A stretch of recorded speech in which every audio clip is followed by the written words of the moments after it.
Daqui a pouquinho tem o giro lá pelo pré-mercado americano, tá combinado? Agora a gente vai conversar com o Marcelo Cabral, ele é gestor de investimentos e fundador da Stratton Capital. Alô, Marcelo, bem-vindo, bom dia pra você. Bom dia, Leonardo, prazer estar com você. Prazer é nosso em recebê-lo. Marcelo, de saída, seria importante focar contigo na decisão de juros que o Fed encabeça amanhã, Kevin Warsh à frente do colegiado. Será a segunda decisão, tendo ele sob a liderança dos membros do Fed.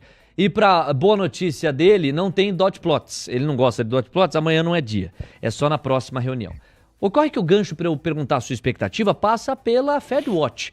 Porque via derivativos, o mercado enxerga praticamente 40% de chances de o Fed subir juros amanhã. Eu não considero pouco. E para a decisão seguinte, 80% dos derivativos acham que alguma elevação do juro vem. Qual o seu cenário base e existe um exagero nas projeções de mercado neste momento? Leonardo, é até uma coisa um pouco presunçosa a gente falar em exagero das projeções, porque esse mercado de treasuries é o mercado mais líquido do mundo, é o mercado mais eficiente.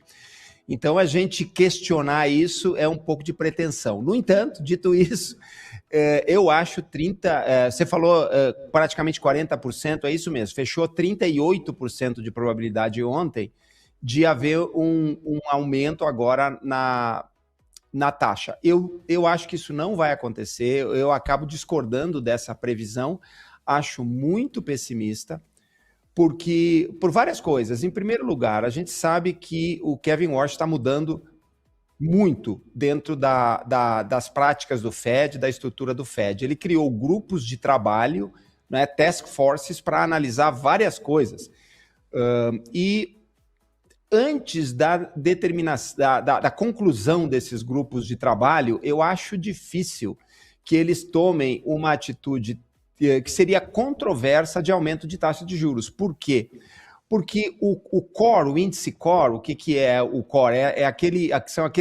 São as medidas de inflação excluindo os itens mais voláteis, que principalmente está excluindo preço de commodities, preço de gasolina, preço de alimentos, né? O core ainda está bem comportado. A gente não vê uma inflação disparando nos Estados Unidos. Então, eu acho pouco provável que haja um aumento de taxas agora, em função desta indefinição com relação a esses grupos de trabalho. A minha expectativa é que esses grupos de trabalho, um deles especificamente, que está focado nos índices de inflação, ele vai acabar propondo uma mudança na metodologia do cálculo do índice e acredito eu que essa mudança vai vir de uma forma positiva, ou seja, o novo índice, quando ele for divulgado, provavelmente vai mostrar uma inflação menor do que o índice atual.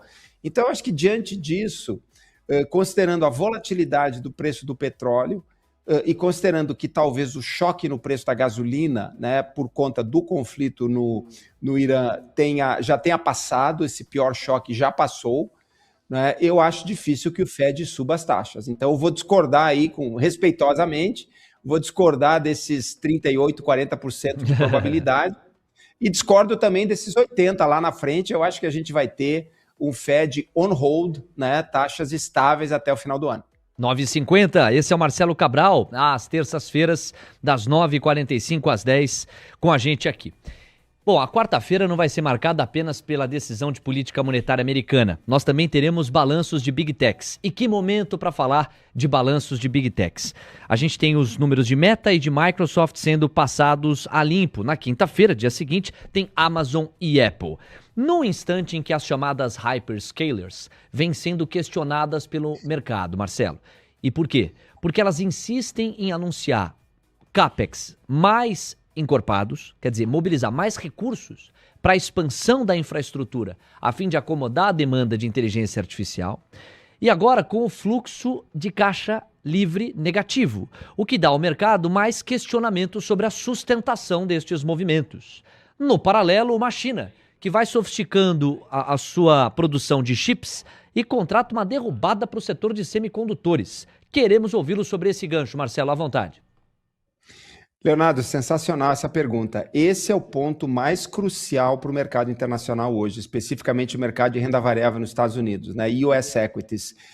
Eu diria que isso é até mais importante do que o Fed, porque de fato, a gente está tendo aí investimentos massivos, estão se aproximando da casa de 700 bilhões de dólares, somente das 4 maiores empresas, né, que estão nessa corrida em inteligência artificial. Então, como você falou, o mercado está preocupado porque o fluxo de caixa das empresas está sofrendo, não é? E não se sabe, na verdade, não se tem uma certeza de que esses investimentos em inteligência artificial eles vão dar os resultados que se espera. Então, existe um questionamento sobre o retorno destes investimentos, né? Então, isso é muito importante. O que nós tivemos? Nós tivemos Google, agora no começo da semana, com resultados espetaculares. A receita de cloud services da Google, né, os serviços que a Google dá, que são mais relacionados a inteligência artificial, data centers, etc., subiram 82% ano contra ano. Então, ao mesmo tempo que a gente tem esse aspecto negativo, que é um aumento de investimento sem se ter a certeza sobre o retorno, o que nós estamos vendo por parte das Big Techs é muito positivo. Então, isso eu acho que são duas correntes no mercado. Nós, pessoalmente, na Strato, acreditamos que a inteligência artificial continua sendo uma oportunidade interessante. Claro, não estamos aqui dando recomendação de investimento, isso nem é permitido aqui pelo SEC. Mas a nossa visão do setor é uma visão muito positiva, mas existe essa corrente que diz que os investimentos são excessivos demais. O que acontece aqui, Leonardo, eu acho que é uma situação, de uma certa forma, ela pode ser simplificada da seguinte forma. Inteligência artificial é uma revolução tecnológica sem precedentes.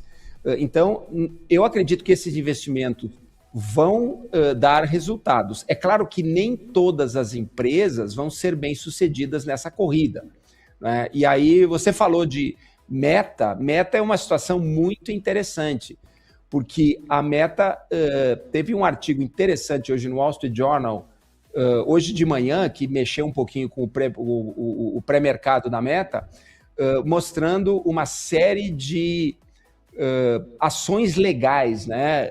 Processos contra a Meta, associados a essa questão de proteção dos usuários, proteção de usuários menores de idade, etc., que podem trazer um problema grande de indenizações que a Meta teria que pagar. Esse é um problema antigo, tem acontecido há muitos anos já isso. A Meta até agora tem sido vitoriosa nessas questões, mas o sistema judicial continua dando, esses processos continuam avançando.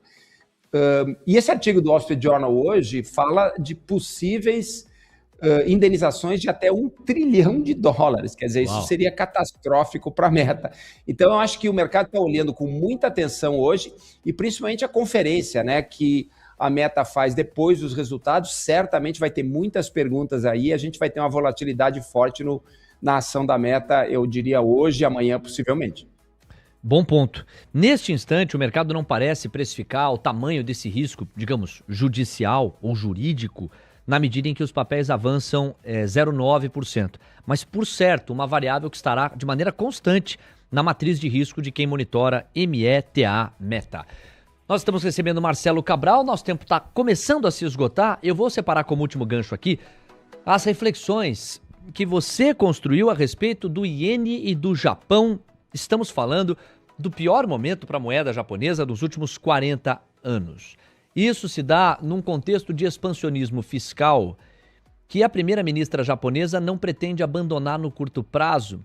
Ela tem dado sinalizações de que interessa menos a austeridade e que o Japão deve se assemelhar a outras economias do mundo, na prática, aumentar o seu endividamento ou o seu expansionismo, como outras nações fazem. Qual o tamanho do problema macroeconômico que pode estar por trás deste momento delicado para o iene? Leonardo, esse é um ponto muito importante que na nossa leitura não está devidamente na tela do radar dos investidores. Porque o que acontece com o iene? Existe uma dependência muito grande dos mercados, como todos nós sabemos, da liquidez, né? É muito importante a liquidez, o volume de liquidez no mercado. E tem uma operação clássica que o investidor internacional faz, que é o seguinte: ele toma dinheiro em ien, denominado em ien, ele faz um empréstimo em ien, pagando um juros baixíssimo nisso, portanto ele levanta capital num custo de capital muito baixo e compra ações nos Estados Unidos, né, ou nos outros mercados desenvolvidos. Esse é o famoso carry trade. Isso se costumava chamar no Brasil de bicicleta. Essa expressão bicicleta meio que saiu de moda aí nos últimos anos. Mas é o carry trade, né? O que acontece? Quando o ien começa a se desvalorizar muito, qual é a saída normal para a economia japonesa? É aumentar a taxa de juros. Isso seria o que qualquer economia normal faria, mas é que o Japão não é uma economia normal. Então, se você aumenta a taxa de juros, o que acontece? Esse volume, que são trilhões de dólares, literalmente, que está pagando custo de capital em ien, né? O lado do passivo no balanço desse investidor, para investir em mercados, nas ações americanas, o custo desse passivo sobe se o Japão aumentar a taxa de juros, né? O BOJ, o Bank of Japan. E se isso acontecer, você pode ter alguma liquidação de posições nos Estados Unidos. A gente está ainda, não temos um sinal de que isso esteja acontecendo. Na hora que isso começar a acontecer, que houver um sinal desse, certamente é uma pressão vendedora forte nos Estados Unidos, mas é algo que precisa estar no radar de todo mundo, porque se o Banco Central japonês resolver aumentar as taxas de juros para defender o ien, que, como você falou, Leonardo, está no nível mais baixo dos últimos 40 anos, em torno de 160 dólares, né? 160 ienes por dólar, isso pode ter um impacto bem grande. Então, acho que é um ponto de atenção que a gente ressalta e estamos prestando bem atenção para esse movimento do ien, na medida em que ele pode ter um impacto direto no preço das ações americanas.